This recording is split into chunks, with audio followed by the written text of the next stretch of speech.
Hello बच्चों, JPIC digital study में आपका स्वागत है। बच्चों, आज के इस वीडियो में हम कक्षा 10 गणित के बहुपद चैप्टर की प्रश्नावली 2.3 के परिचय के बारे में बात करेंगे।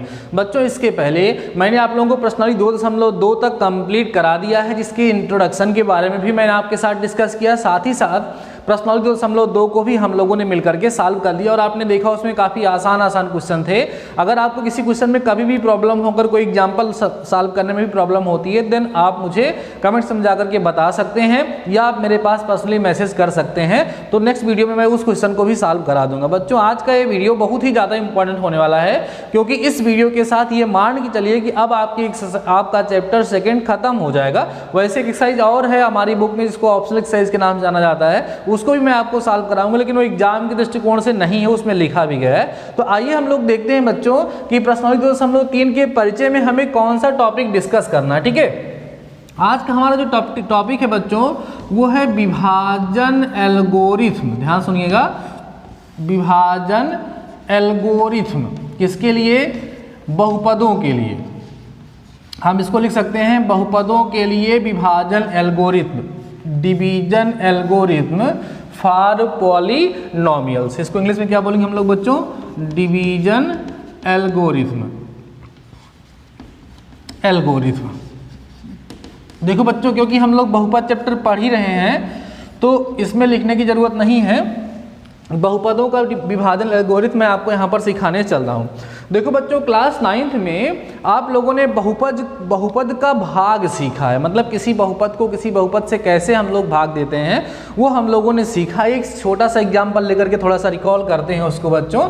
जैसे मान लीजिए आपके पास छोटा सा एग्जाम्पल ले लीजिए, x² - 5x है बच्चों और +6 है। ठीक है, और इसको हम क्या करते हैं बच्चों? x - 2 से क्या करते हैं? डिवाइड करते हैं, भाग देते हैं। तो भाग देने की प्रक्रिया क्लास 9th में ऑलरेडी आप लोग सीखे हैं, थोड़ा बहुत याद होगा। कैसे करते हैं बच्चों? इसका पहला पद लेते हैं, इसका पहला पद लेते हैं, सोचते हैं इसमें किससे गुणा करें कि ये आ जाए। या इस चीज़ को जानने का तरीका मैंने आपको सिखाया था कि इसके पहले पद को इसके पहले पद से भाग दे दो। माने x² को x से भाग दो बच्चों, कितना आएगा? x। तो जितना आएगा उतना ही बार ये यहाँ पर किया जाएगा। तो कितना बार जाएगा बच्चों? x बार। x का इसमें गुणा करो, कितना आएगा? x² और माइनस कितना? 2x आ जाएगा। ठीक है ना, घटाते हैं, माइनस यहाँ प्लस होता है, x² से क्या होगा बच्चों? कैंसिल हो जाएगा। -5x + 2x, तो कितना आ जाएगा आपके पास? -3x और प्लस बच्चों कितना आ जाएगा? 6। नेक्स्ट टाइम फिर क्या करते हैं? इसके फर्स्ट टर्म को मीन्स -3x को फिर से आप डिवाइड करते हो किससे बच्चों? x से, इसीलिए आपका कितना आ जाता है यहाँ पर? -3। तो जितना बार यहाँ पर आपका आया उतना बार लेके जाइए। तो -3 यहाँ लिखोगे बच्चों, मल्टीप्लाई करोगे, -3x आएगा और प्लस में यहाँ पे 6 आएगा। सब्ट्रैक्ट कर दीजिएगा, यहाँ प्लस यहाँ माइनस आएगा, ये टर्म्स कैंसिल हो जाएंगे, ये टर्म्स कैंसिल हो जाएगा, यहाँ पर कितना आ जाएगा बच्चों? 0 आ जाएगा। अब देखो, ये जो आपके सामने लिखा है बच्चों, इसको हम क्या बोलते हैं? शेषफल बोलते हैं। ये जो आपका है बच्चों, इसको हम लोग क्या बोलते हैं? भाजक बोलते हैं। ठीक है, और उसके बाद बच्चों ये देखिए जो हमारे पास है, इसको हम लोग क्या कहते हैं? भाज्य कहते हैं। और यहाँ जो आता है इसको हम लोग क्या बोलते हैं? भागफल कहते हैं। ठीक है, अब कुछ बातें आप लोग ध्यान समझिएगा बच्चों। यहाँ पर क्लास 10th में इस भाज्य, भाजक और भागफल और शेषफल के लिए कुछ नोटेशन यूज होगी, उसको समझिए बच्चों। जो हमारा भाज्य होगा उसको जनरली हम px से दिखाएंगे। ठीक है, और जो हमारा भाजक होगा उसको जनरली हम लोग बच्चों gx से दिखाएंगे, समझते चलना। और बच्चों हमारा जो यहाँ पर भागफल प्राप्त होगा, भागफल को हम लोग qx से दिखाएंगे। क्वेश्चन होता है ना भागफल का मतलब, उसको qx से दिखाएंगे। और जो शेषफल होगा, शेषफल जो होगा बच्चों, उसको जनरली यहाँ पर rx से दिखाया जाएगा। इतनी बातें समझ में आ गई। तो ये तो भाग की प्रक्रिया हो गई। अच्छा बच्चों, यहाँ पर आपने देखा ये जो भाग की प्रक्रिया हम लोगों ने किया, इसमें आपको क्या मिला? इसमें बच्चों आप लोगों को मिला कि शेषफल जो है वो 0 आ गया। शेषफल कितना आ गया? 0 आ गया। अगर शेषफल हमें 0 प्राप्त हो गया तब तो हम समझ गए कि भाग की प्रक्रिया समाप्त हो गई। लेकिन सपोज कर लीजिए जब हम किसी बहुपद को किसी बहुपद से भाग दे रहे हों, ठीक है, किसी बहुपद को किसी बहुपद से भाग दे रहे हो, सपोज करिए वो कटे ना, तो हम कैसे ये जानेंगे कि भाग की प्रक्रिया समाप्त हो चुकी है? भाग की प्रक्रिया समाप्त हो चुकी है। जैसे अभी आप लोगों ने पहला चैप्टर पढ़ा, उसमें वास्तविक संख्याओं के लिए डिवीजन एल्गोरिथम अर्थात विभाजन एल्गोरिथम आपको सिखाया था मैंने। उसमें आप लोगों ने सीखा था बच्चों क्या, देखो ध्यान से, भाज्य बराबर भाजक गुणे भागफल और धन कितना बच्चों, शेषफल। ऐसा होता है, भाज्य बराबर भाजक गुणे भागफल धन शेषफल। उसमें आपको बताया गया था बच्चों की जो शेषफल होगा, शेषफल जो होगा इसको ऐसे लिखे थे ना आप लोग, a equal to b q plus r ना। आपको बताया गया था जहां r जो होगा वो r इज, ध्यान देना, r इज लेस देन कितना होता था बच्चों, b and greater r equal than 0 होता था। मतलब r की जो वैल्यू है वो हमेशा b से छोटी होती है। मतलब जब हम किसी वास्तविक संख्या से भाग देते हैं, जब शेषफल हमारा भाजक से छोटा हो जाता है तो हम समझ पाते हैं कि जो भाग की प्रक्रिया है वो समाप्त हो गई। वही चीज़ हमें बहुपद में सीखना है कि हम बहुपद में कैसे जानेंगे कि भाग की जो प्रक्रिया है वो समाप्त हो गई है। यही जानना ही बच्चों डिवीजन एल्गोरिथम कहलाता है। बात समझ में आ रही है ना? आइए समझाते हैं। तो सपोज कर लो बच्चों कि हमारे पास px कोई बहुपद है जो यहाँ पर भाज्य की तरह बिहेव करेगा, ठीक है। gx बच्चों हमारा कोई बहुपद है जो भाजक की तरह बिहेव करेगा। शर्त इतनी है gx का मान 0 नहीं होना चाहिए। बच्चों रीजन क्या है कि अगर gx 0 हो जाएगा अर्थात भाजक 0 हो जाएगा तो अगर आप 0 से किसी संख्या को भाग दोगे बच्चों तो अपरिभाषित हो जाएगा, इसलिए gx का मान 0 नहीं होना चाहिए। अब मान लीजिए आपने भाग दिया तो आपको qx अर्थात हमें क्या प्राप्त हुआ, भागफल प्राप्त हुआ। शेषफल माने rx हम लोगों को प्राप्त हुआ। क्या बोलेंगे इसको हम लोग, शेषफल माने rx। बातें समझ में आई? इतनी बात समझो, हमने क्या कहा कि px एक बहुपद था, इस बहुपद को हमने gx से भाग दिया तो हमें भागफल qx मिला और शेषफल कितना मिला, rx मिला। तो बच्चों आपको यह नियम जो बताया गया है कि भाज्य बराबर भाजक गुणे भागफल धन शेषफल होता है, ये इसके लिए भी एप्लीकेबल है। किसके लिए एप्लीकेबल है, बहुपदों के लिए। तो भाज्य को आप भाज्य को किससे दिखाओगे, px से, बराबर भाजक कितना होगा बच्चों, gx इंटू भागफल कितना होगा, qx प्लस कितना होगा, rx। देखिए ध्यान से, यही जो आपके सामने लिखा है बच्चों यही डिवीजन एल्गोरिथम है, यही विभाजन एल्गोरिथम है। शर्त क्या, ध्यान सुनिएगा बच्चों, जहां ऐसे बोला जाएगा DEG degree of RX is less than degree of GX, ठीक है, R greater R equal than 0। बात को समझिएगा, यहां पर कह रहा है कि जो हमारा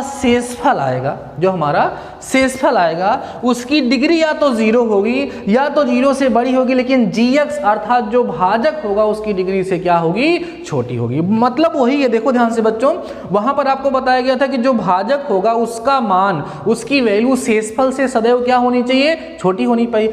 शेषफल का मान जो होगा वो भाजक से हमेशा छोटा होगा। वही कंडीशन यहाँ भी कहा जा रहा है। RX क्या है, शेषफल है ना, इसका मान सदैव छोटा होना चाहिए किससे, GX माने भाजक से। अब बहुपद में छोटे बड़े की पहचान उसके घात से ही होती है, इसलिए घात के आधार पर बता दिया गया। अगर ऐसे कहीं लिखा होगा बच्चों DEG RX माने डिग्री ऑफ RX माने इस RX की घात।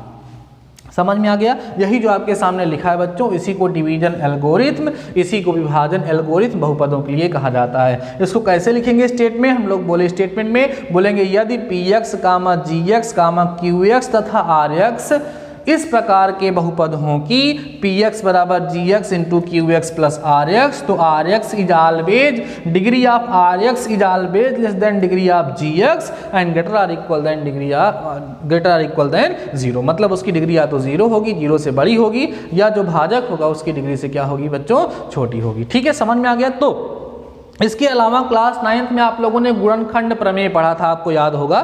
थोड़ा सा रिकॉल करता हूं बच्चों, उसके पहले आप वीडियो को पास कर इतने कंसेप्ट को नोट कर लीजिए, देन हम आगे की बातों के बारे में डिस्कस करते हैं। Before that pass the video and note down.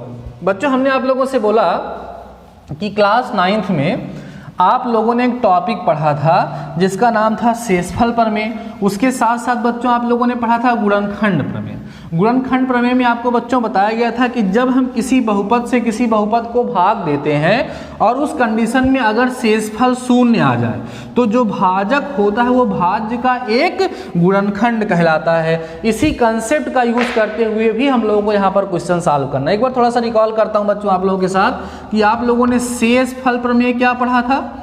शेषफल प्रमेय मैंने आपको पढ़ाया था जिसको हम लोग बोलते हैं बच्चों रिमाइंडर थ्योरम। क्या बोलेंगे? रिमाइंडर थ्योरम, ठीक। और दूसरा जो है वो था बच्चों गुणनखंड प्रमेय, जिसको हम बोलते हैं फैक्टर थ्योरम। गुणनखंड प्रमेय अर्थात फैक्टर थ्योरम। देखो बच्चों इससे मैंने आपको बताया था, सिंपली बता देता हूं। जैसे मान लो x माइनस 2 से हम किसी बहुपद x square plus 5x plus 11 को भाग देते हैं और हमें शेषफल ज्ञात करना। तो मैंने आपको तरीका सिखाया था कि x माइनस 2 इक्वल टू 0 करके यहाँ से x का मान निकालें जिससे x बराबर 2 आएगा। यही मान ले जाकर के इसमें हम रख देंगे तो डायरेक्ट हमें क्या प्राप्त हो जाता है? शेषफल प्राप्त हो जाता है। इसी को शेषफल प्रमेय के नाम से जाना जाता है। और अच्छे समझना चाहो, बताया गया था कि अगर x प्लस a जो है एक बहुपद है जिससे हम ax स्क्वायर या सपोज कर लीजिए कि x cube plus 11x square plus 10x plus 5 को भाग देते हैं। x प्लस a से इस बहुपद को हम भाग देते हैं तो अगर हमें शेषफल ज्ञात करना है तो क्या करते थे? x बराबर माइनस a डायरेक्ट इसमें रख देते हैं। मतलब अगर हम भाग ना देना चाहें तो, जैसे बच्चों अगर हम इससे इसको भाग दे रहे हैं और शेषफल हमें निकालना है तो एक तरीका तो ये है कि हम इसको इससे भाग दें, लॉन्ग डिवीजन मेथड का यूज करें। लंबी भाग प्रक्रिया का प्रयोग करते हुए हम आराम से शेषफल को ज्ञात कर सकते हैं। दूसरा तरीका मैंने आपको जो बताया कि इसमें x बराबर 2 अगर आप ले जाकर के रख दोगे तो आराम से क्या होगा? हमें शेषफल डायरेक्टली प्राप्त हो जाएगा। ये शेषफल प्रमेय में आप लोगों को पढ़ाया गया था, ठीक है। अगला समझिए, अगला बताया जैसे x प्लस a हमारा कोई बहुपद है और ax square plus bx plus c हमारा कोई दूसरा बहुपद है और हम करते क्या हैं? इस बहुपद से इस बहुपद को भाग देते हैं और बच्चों हमें शेषफल क्या होता है? शून्य प्राप्त हो जाता है। तो उस कंडीशन में हम कहते हैं कि जो x प्लस a है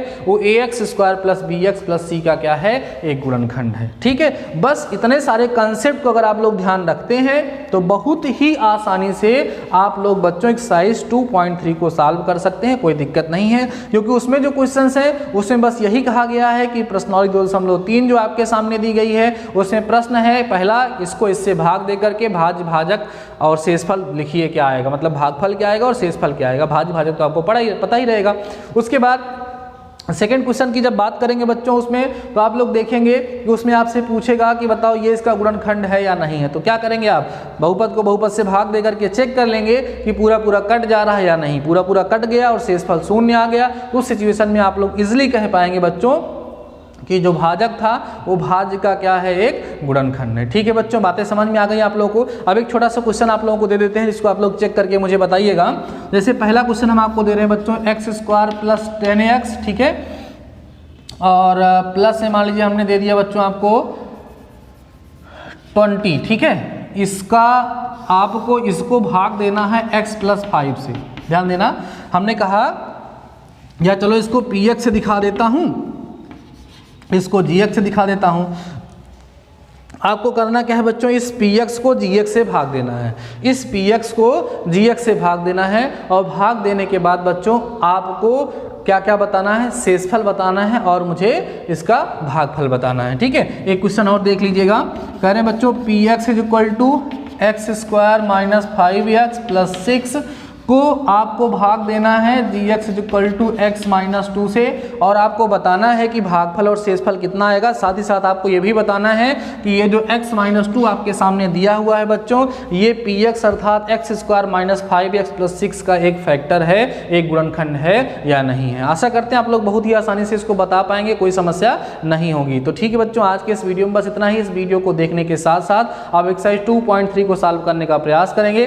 नेक्स्ट वीडियो में मैं आप लोग एक्सरसाइज 2.3 का सलूशन प्रोवाइड कराऊंगा। जो क्वेश्चन आपको आ रहे होंगे अच्छी बात है, जो नहीं आ रहे होंगे उसको आप मुझे बता दीजिएगा, उसको भी सॉल्व हम लोग कर लेंगे मिल करके, कोई दिक्कत आपको नहीं। हाँ, एक चीज़ और बोलना चाहेंगे बच्चों कि कोई भी एक्सरसाइज का जो इंट्रोडक्शन मैं आपको बताता हूँ उसके बेसिस पे जो एग्जाम्पल्स आपके सामने हैं, आपकी बुक्स में दिए गए हैं, वो आप लोग लेकर के आराम से सॉल्व किया करिए, उससे भी आप लोगों को बहुत कुछ सीखने के लिए मिलता है। तो ठीक है बच्चों, आज के इस वीडियो में बस इतना ही। घर पे रहिए, सेफ रहिए और पढ़ते रहिए। मिलते हैं नेक्स्ट वीडियो के साथ। All the best.